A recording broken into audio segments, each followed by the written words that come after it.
Hello, this is Mrs. Scarple, and in this video we are going to go over how to solve a system of equations where one equation is quadratic and the other is linear.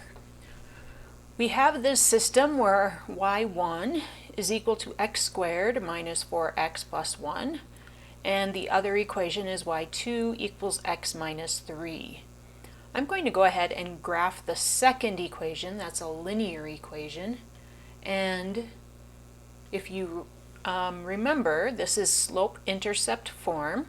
So negative 3 is the y-intercept. I'm going to go down 3 and plot a point. And then my coefficient in front of x is what is my slope. If you don't see a coefficient, remember it's 1. And if you want to write it in the rise over run form of slope, you can write it as 1 over 1. So from your y-intercept, you're going to go up 1, right 1, up 1, right 1. And if you're doing this freehand, it would be helpful to plot as many of these points as you want. And we also want to make sure we go the other way.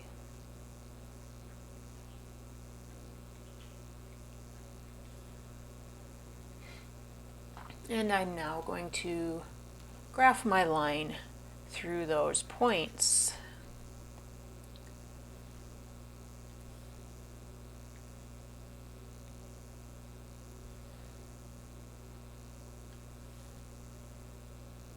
So there is y2.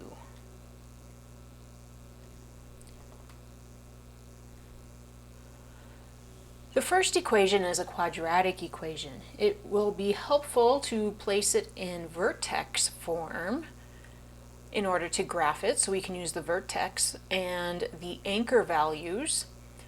So I'm going to start with my completing the square process, and since it is x squared, there's no coefficient other than 1, I know I'm completing one square. So we have x squared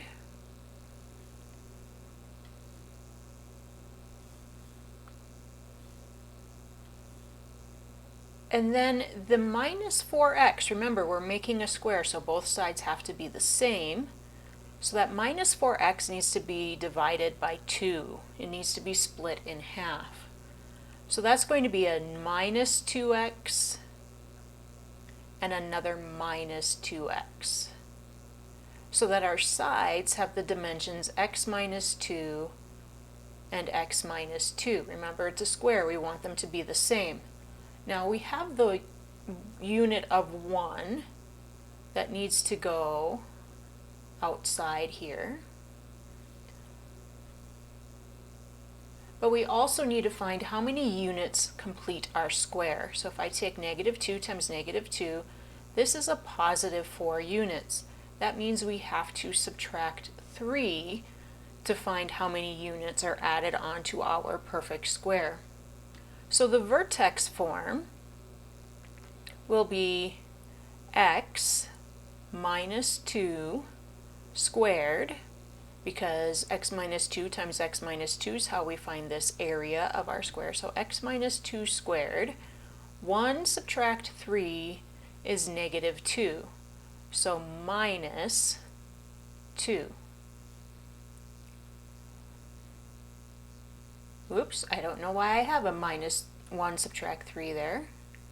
We had a 4 inside of our square, so we need to do 1 subtract 4. So we actually have minus 3 units on our vertex form. So vertex form, I'm able to identify the vertex. That's going to be 2, negative 3. Write 2, down 3, that's our vertex. I don't have a negative in front, so it's going to open up. I also don't have any stretch in front. So I can use the anchor values of 1, 4, 9. So when I go to the right of my vertex, I'm going to go up 1. When I go 2 to the right, I go up 4. And when I go 3 to the right, I'm going to go up 5. And I can do the same thing on the other side of my vertex. Left 1 is up 1. Left 2 is up 4. Left 3 is up 9. And then I can draw in my parabola.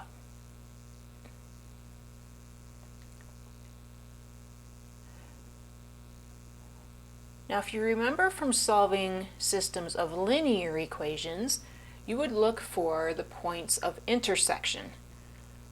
This particular graph with these two functions has 2 points of intersection. Each of those points is a solution. One of them is located at 4, 1. The other one is located at at 1, negative 2. So when we solve this algebraically, we're going to verify that these are in fact the correct solutions, that we did our graphing correctly. To solve this algebraically,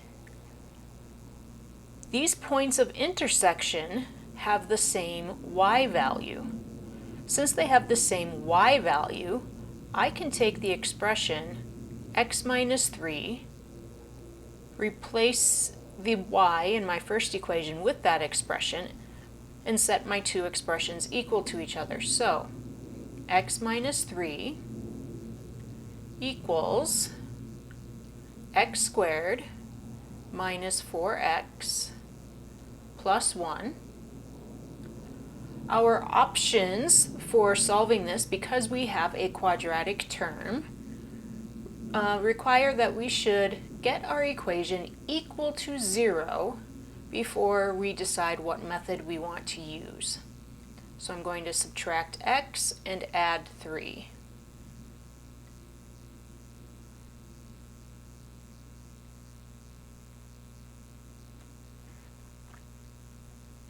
So now my equation is 0 equals x squared minus 5x plus 4. I'm going to first see, especially since my leading coefficient is 1, if I can factor this. Are there values that multiply to equal 4, equal the c value, that will add to give me my b value, my negative 5? Our options for multiplying to 4 are 1 times 4 and 2 times 2. I know that 1 plus 4 is 5. If they're both negative, they'll add to give me negative 5.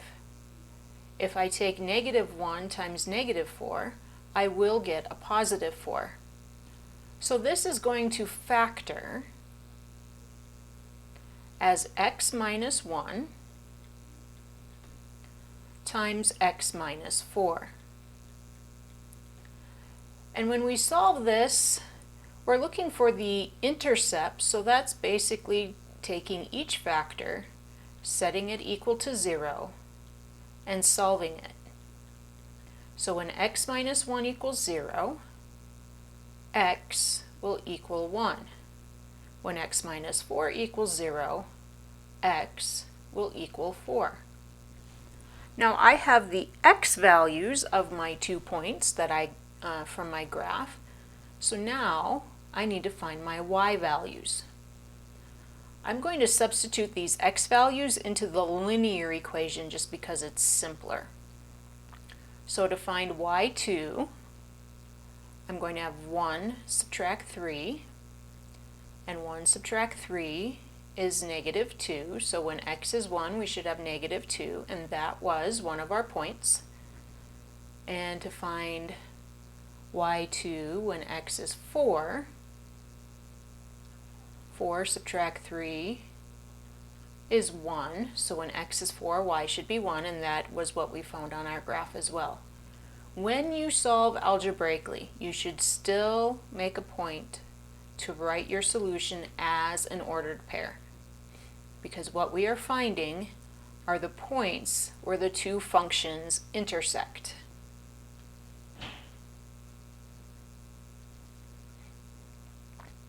Let's try one now, just algebraically. So when it's just algebraically, remember the y values will be the same. We can set each expression equal to each other.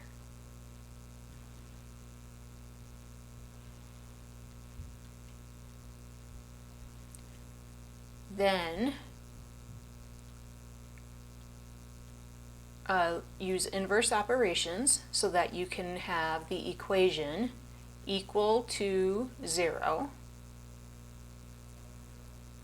So our equation is now going to be 0 equals x squared plus 2x minus 3. Again, I'm going to see if this factors. Is there anything that multiplies to equal negative 3 that will add to equal positive 2? Well, the only factors of 3 are 1 and 3. But one of them needs to be negative if we're going to get a negative 3. So if we look at what we combine to equal 2, if I use negative 1 plus 3, I'll get a positive 2.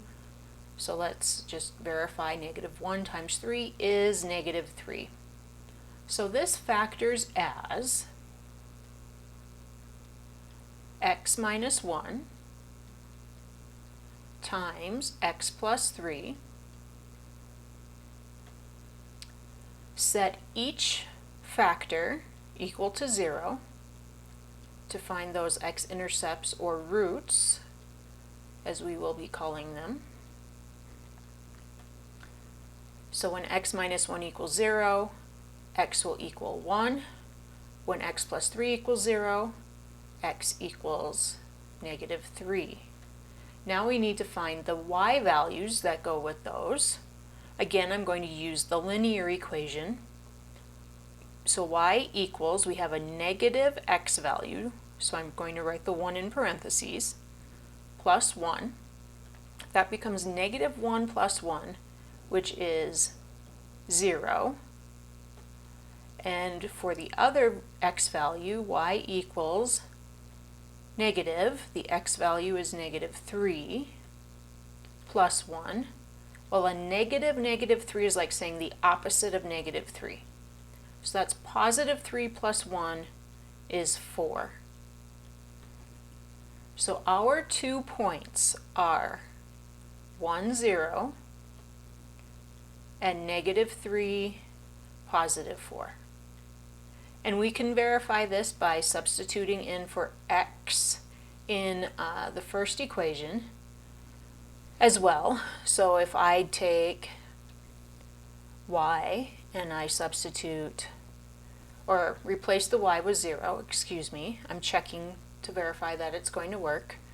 0 is my y value, 1 squared plus 1, subtract 2, well 1 squared is 1, plus 1 is 2, subtract 2 is in fact 0. I'm going to try this when y is 4. We have negative 3 squared plus negative 3, subtract 2. Well, negative 3 squared is 9, plus a negative 3 is subtract 3, subtract 2, so 9 subtract 3 is 6, subtract 2 is 4. And we end up with another true statement. So we did complete our system, solve our system algebraically correctly. And this concludes our video on solving systems of quadratic and linear equations.